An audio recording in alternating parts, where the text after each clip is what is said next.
And I know some of you are wondering, the cost is $30 for the background screen. That covers, that is mainly what it costs for the background screen, and some funds as to maintain the system and the tech support that we need to handle the system, which is kind of an ongoing process for us. So, but I know that's a question that often comes up. Pardon? Right, there's no cost to download the software, so you'll be sent to a site where you can download software, and there's no cost for that. But the actual cost for the applicant to go through the process is a $30 fee, and that is mainly for the background screen and some of our costs to maintain the system. What I want to do right now is to talk a little bit. I'm going to give you a few resources here today on what Nancy was talking about, and then we will expand these at the next training event, which is here in Columbia on September the 29th. We're not sure how many folks to anticipate for that. It is for local church associates and for Safe Sanctuary authorities.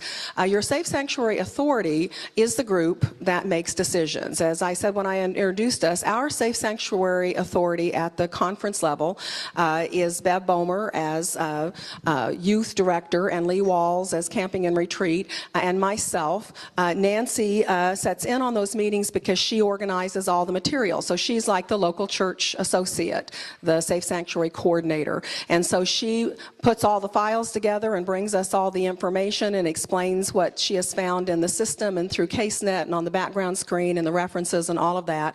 And then Nancy and Lee and I sat down to discuss through those. So at your local church level, who those folks are is your decision. It may or may not be the pastor. It may be the children's ministry coordinator. It may be the youth director. So you'll have to determine. We do recommend at least 3 folks that are on there in addition to your local church associate, so that you can handle making the decisions. What I want to say is at the conference level, typically we deny 8 to 10 a year. And those are mainly, most of those issues have actually been because people have put people through for conference certification when they never were intending on using them for conference certification, but their policy stated they would get conference certification to fulfill their local church. And because we have higher supervisory needs, when you're looking at an event like WOW, where there's 2,500 people that are there, we need somebody who can supervise in all instances. Whereas at the local church, they could be a second person on a team, not necessarily be in charge of the group. And what we get in sometimes on references is, I would not leave this person alone with a group of children. And so what that means is, yes, somebody's going, yes. And what that means is we cannot supervise at the conference level because that's one of our main criteria. So we've had to make some tough choices in not certifying because of what came back on the references and sometimes what's on the background screens. So I don't want everybody to get all concerned. I anticipate that at the local church level, with the proper processes and procedures in place and the proper discernment, you shouldn't have to handle very many that you have to deny unless something were to come up on the background screen or reference. So I want to talk a little bit, just briefly, to all of you about how do we handle those situations. I have a set of resources here that I'm going to be speaking from. Nancy, if you can this is a set of materials that I highly recommend from Church of the Resurrection. This was written by some of their staff. It's called Serving from the Heart, and it is, there's even a DVD here. There's a book for people to use in the classes, and there is a leader guide. And it's called Serving from the Heart, Finding Your Gifts and Talents for Service. And this quote is from some of their materials. It says, God's plan for the church calls for each member of the body of Christ to play a vital role. God wants us to find joy and fulfillment when we serve. That happens when we serve in a role that matches who God created us to be. And It is always best if we have worked ahead of a particular situation. So what they're saying is that it's extremely important to help people discover what their gifts and skills and talents are. This has a spiritual gifts inventory. It's like an 85-question inventory that the person takes. This is actually what we have online. We got permission from the publisher to use this spiritual gifts inventory in our new conference nominating processes, which we now have a discerned pool of leadership, and they have taken this spiritual gifts inventory as well as filled out several pieces of information online. And what that gives us is ahead of time a pool of folks that we've already ran through this information. We've already had some conversations with some of them, and we already know what their gifts and skills are. And that's where we choose our leadership. In the local church, you can do the same thing. You can pull a process together and discern ahead of time what people's gifts and skills are by using, this is not the only resources out there, but this is a good, simple resource, and leads you through, even has a series of classes that you can do with people to help them discern what their gifts and skills are. And it is always best to evaluate a person's gifts and skills before initiating the certification process. It is always better, even if you have to sit down and have a difficult conversation with somebody to do that, before you've entered them into the certification process, and then you or we have to come back and tell them they cannot be certified. That just doesn't work well. And so it's always better to try and discern ahead of time whether this person has the gifts and skills that you're looking for or not. And if they don't for certification processes, then try to redirect them to a different place where their gifts and skills can be used. So what you need is a process in place that's well thought out, affirmed by the leadership of the church through the appropriate structures that agree on how people will be placed into leadership. In other words, get buy-in. Figure out what your process is going to be for discerning who's going to be placed in leadership, and have that commonly accepted by the leadership of the church ahead of time. So everybody's on board with how you're going to decide who gets put in leadership positions and who gets certified and who doesn't. Be clear about expectations and the gifts and skills needed for all positions. Have job descriptions. Decide what type of person are you looking for, with what gifts and skills, what characteristics, what traits that you want working with your children and youth and vulnerable adults. What is it that you're looking for? And have that written down and be clear about what that means. And then develop your discerned leadership pool, working with the gift inventories to identify people's spiritual gifts, have some conversations, observe. One of our procedures is that no one can work with children and youth until they've been in a local church for 6 months at least. That gives you an opportunity to observe who they are, and sometimes you can observe how they interact with children and youth in community events and places like that. Figure out what their gifts and skills are, and then, if necessary, have a discussion about where they feel their strengths and weaknesses are and what you've observed ahead of deciding where you're going to use them.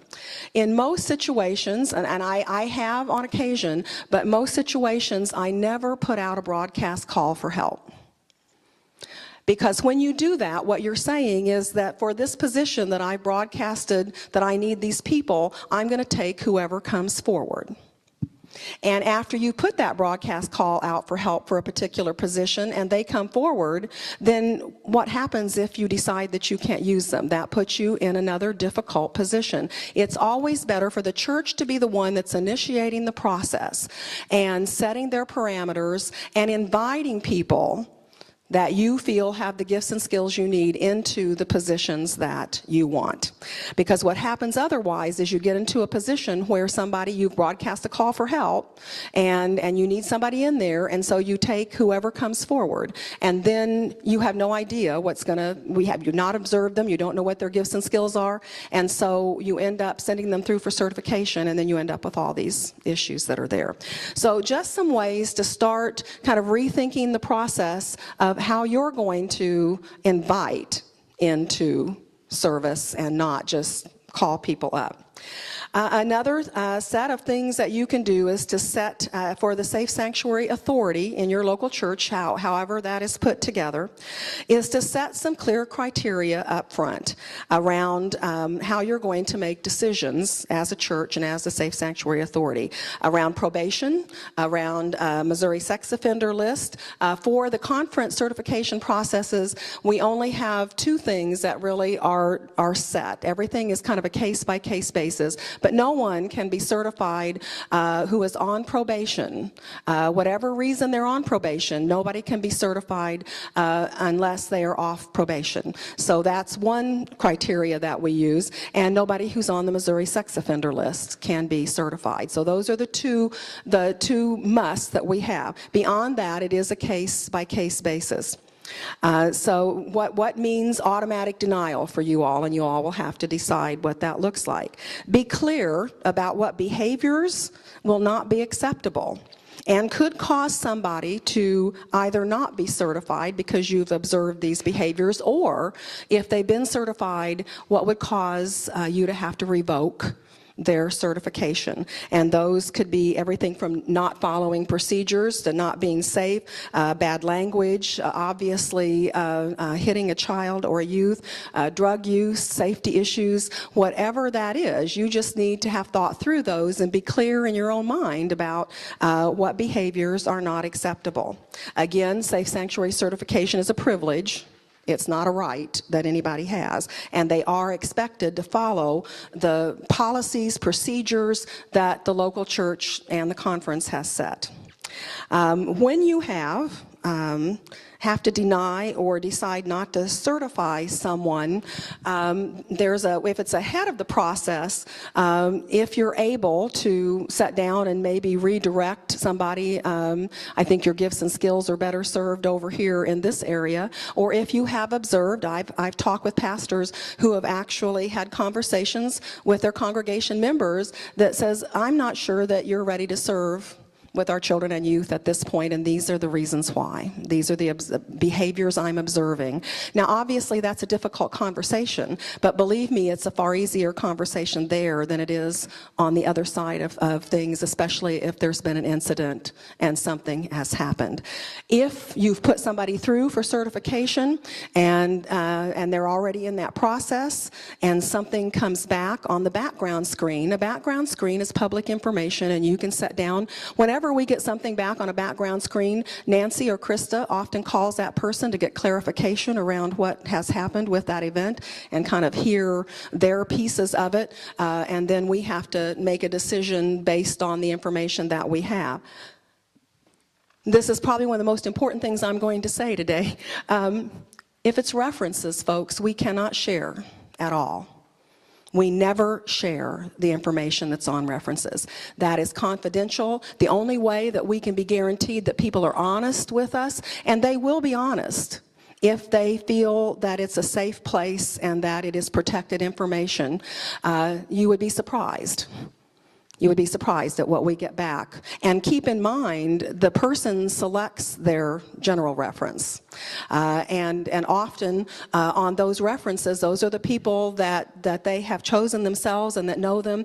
And those people are most often very honest with us. And so that information cannot be shared under any set of circumstances. That's why whoever you choose for your local church administrator and for your Safe Sanctuary Authority have to be people that have the ability to maintain confidentiality and not go talk to somebody else about what they are reading or what they're hearing.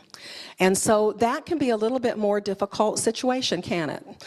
When you've got this information, and again, if it's background screen, you can share that. Or if there's something that you yourself have observed, or the person who has given the reference has observed and is willing to state themselves, then that can be shared. Otherwise, it can't. And so we've had to have some really difficult conversations, as you can well imagine. We've just had to say, we can't certify you. And we cannot give the reasons why. And that is very difficult, and people get very angry and they get upset. But again, and we've had them tell us that, well, they have a right to the information. They do not. And furthermore, they have signed that waiver. And what we didn't say is that they cannot go any further in the online process unless they agree to that waiver. They check the box. If they do not check the box, then they cannot complete the certification process. And so that's kind of a place that's in there that hinders or keeps them from going ahead through the process. That happens before they put in their Social Security number and before they pay their fee, so that we don't have to mess with that. So if they choose not to check that box, then they cannot be certified. They can't even complete the process. So it is always better, again, to have worked ahead of the process and done your discernment processes and figured out who really is the best person, and if necessary, have some of those difficult conversations before you put somebody through certification. But occasionally you may still get back some information that you're going to have to set down as the Safe Sanctuary Authority and maybe have some difficult conversations that are there. One of the other things that we have discovered as we have been going around doing these training events, and what we had discovered beforehand, is that a lot of local churches, especially those that have been doing our online conference process for their local church certification, has not been doing their own local church training. They've been totally relying on the conference process, and that doesn't work either. You all each are individual in your context and in what you've decided to put in your policies and procedures. We don't mandate what goes in there. We do say you have to have a policy that normally is turned in at your charge conference time, and we encourage that policy is evaluated every year. What our conference attorney tells us is that if you have something in your policy that you are not following, it is better not to have it in there than to have it in there and not follow it. So every year you need to be evaluating your policy and procedures, and if you've got something in there, if it says you have to have 2 in a classroom, and you find that you're not able to do that, that maybe you just need to have open doors and you need to have windows in there, but you don't have enough people to have 2 in a classroom, then you need to take that out of your policy. Because if something were to happen and that's in your policy and you weren't following the policy, you are much more liable. And so you need to be constantly evaluating those processes and training your local folks at least once a year. You need to be training your local folks, reminding them of the policies and procedures that the church has set so that everybody is following those same processes. And evaluating for yourselves what your local church needs to be doing.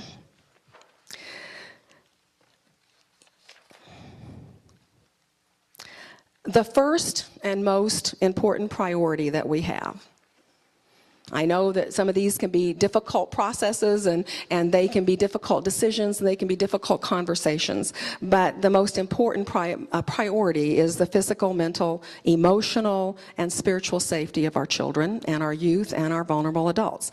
And so the question that the conference attorney always asks of us, the guiding question for you all is, have you done due diligence? Have you done due diligence in the midst of the situation? In other words, have you done what any reasonable person would expect for you to do? Have you done the best job of keeping procedures in place that make our children and youth and vulnerable adults safe in the context in which you are doing ministry? Have you done due diligence? And for myself, I always look backwards when we're making decisions. If I were asked a question of did I do the best that we could do, did I do the best that we could do to keep our children safe, I have to be able to answer that I did. Even though it means some difficult conversations and some unpleasant pieces, I have to be able to say that I did the best that I could in the midst of the context that we're in. So some things for you to think about. I missed one part back here I want to go back and pick up, is around, we talked a little bit about things that come back on background screens and that type of thing. There are often times when, as a conference authority, we decide not to certify someone because of something that comes back on the background screen around drugs or alcohol or something like that. Does that mean, we often get the question, that that person can never be certified. No, that's not necessarily what it means. While they're on probation, they cannot. And what we look for as we make an assessment, we want to see a period of clean behavior, so to speak, changed behavior, if you will. And so often what is said is that we will not certify you right now. We want to see 2 years or 3 years or whatever we decide. We're looking back at patterns. How many times have they had these incidents occur? Is there a pattern that's there? Or is this just a one-time piece? And we make a decision as to how long we want to see that period of clean behavior. And sometimes we also suggest that that person work with a counselor or put some other processes in place. So there are ways that you can work through that. And again, it's the decision that you all make in your local church as to what you consider to be due diligence.